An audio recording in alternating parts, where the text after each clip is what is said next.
पाकिस्तान की आवाम कैसे यूनुस सरकार पर ताने कस रही है, यह भी जरा सुन लीजिए। इरशाद अहमद खान साहब, आपको आपके ही पाकिस्तान के लोग बहुत कुछ सुनाने की कोशिश कर रहे थे।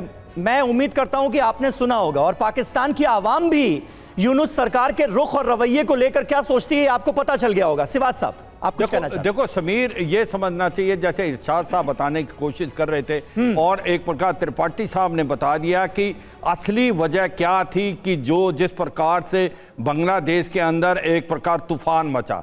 और इसके बाद देखो कि जहां पर बांग्लादेश के अंदर पाकिस्तान की फौज ने कितनी औरतों का रेप किया, कितने लोग भाग के भारत में आए और कितनों को मार दिया गया। क्या ये हिस्ट्री भुला सकती है? और ये जो भारत की बात करते हैं, मुक्ति बाहिनी लड़ी थी, भारत की फौज ने उसकी हेल्प की थी। और जिस प्रकार से जेनोसाइड हुआ था, क्या उसको भूल सकते हैं बंगाली?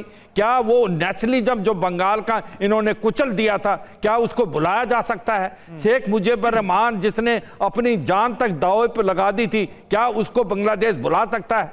देखो, बांग्लादेश को झांक के देखना चाहिए। अगर वो पाकिस्तान की तरफ तरीके जाना चाहता है तो गुड लक टू देम, मगर उनको देखना चाहिए कि अभी आपकी 15-20 साल में आपकी इकॉनमी बहुत अच्छा कर रही थी, फास्टर डेवलपिंग इकॉनमी आपके बन के आगे थी, टेक्सटाइल इंडस्ट्री बहुत अच्छा कर रही थी, और आपके जो एक प्रकार से 10 लाख के करीब रोहिंग्या एक कोई दूसरा देश नहीं रख सकता, वो बांग्लादेश ने रखा था। मगर जिस प्रकार से अब हालात बनते जा रहे हैं, जिस प्रकार से आज की तारीख में हिंदुओं के अगेंस्ट एट्रोसिटी हो रही है, क्रिश्चियन के लिए अगेंस्ट हो रही है, इकोनॉमी डाउन करती जा रही है, मुझे लगता है बांग्लादेश को खुद झांकना चाहिए। क्या वो पाकिस्तान की तरह जाना चाहते हैं जिसके अंदर इकोनॉमिक क्राइसिस है, पॉलिटिकल इंस्टेबिलिटी है और टेररिज्म बहुत बढ़ता जा रहा है? जी मीर रहमान साहब, क्या शेख हसीना के तख्ता पलट के बाद बांग्लादेश पाकिस्तान बनने की राह पर है?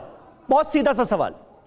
This is very bullshitting by Indian media like you, because we shall never be like Pakistan, and we shall never be like India. We are far better in secularism than India, than BJP or RSS, because you have heard the lecture of Amit Shah. Rahman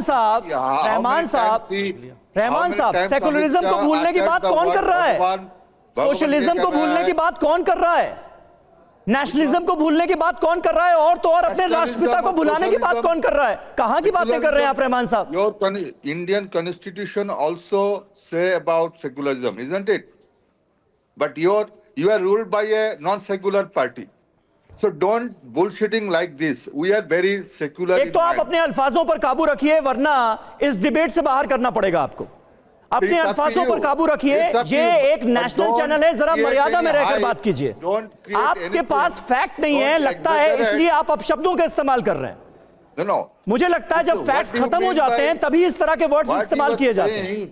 Is not good for the communal harmony in Bangladesh. You are creating such a hype so that the अरे communal harmony की बात कर रहे हैं आप? बांग्लादेश के attorney general खुद ये कह रहे हैं कि सेकुलरिज्म को खत्म कीजिए। 90% मुस्लिम आबादी का हवाला दिया जा रहा है, कट्टरपंथ को बढ़ाने की बात की जा रही है। आप कहां हैं रहमान साहब, कहां हैं आप? If a Hindu leader in India बोला जे सब मुस्लिम को मार डालो, is that the tone of the entire India? Rahman साहब, मुझे बड़े अफसोस से कहना पड़ रहा है कि आप जिन बातों का जिक्र कर रहे हैं उनका सच्चाई से कोई ताल्लुक नहीं है। बांग्लादेश की जो हालत है, जिस तरह से वो पाकिस्तान बनने की राह पर आगे बढ़ रहा है, आप हिंदुस्तान की बात कर रहे हैं किस मुंह से? मुझे समझ में नहीं आ रहा है। आप अपने मुल्क की बात कीजिए, आप अपने मुल्क की बात कीजिए। बांग्लादेश में जो कुछ हो रहा है उसकी बात कीजिए। मैं आपसे जब उस पर सवाल पूछ रहा हूं तो आप हमारे पर उंगली उठाने की कोशिश कर रहे हैं। उंगली उठाने के लिए सच बोलने की कोशिश कर रहे हैं। अच्छा, आप बात कर रहे थे समीर अब्बास के हिंदुस्तान। चलिए तो एक सच दिखा देते हैं फिर। रहमान साहब आप भी देखिएगा और खान साहब आप भी देखिएगा, क्योंकि ये पाकिस्तान के साथ आज की तारीख में जो बांग्लादेश की जुगलबंदी है वो इस डिबेट में भी नजर आ रही है। बिल्कुल, खान साहब जिस तरह से खुश हो रहे हैं और रहमान साहब उनका साथ दे रहे हैं, बड़ा ताज्जुब है, लेकिन ये हकीकत है। और हम क्यों कह रहे हैं कि बांग्लादेश पाकिस्तान बनने की राह पर है, ये इस डिबेट से बिल्कुल साफ हो गया है। सब कुछ शीशे की तरह साफ है। रहमान साहब, खान साहब, सब कुछ शीशे की तरह साफ हो गया है।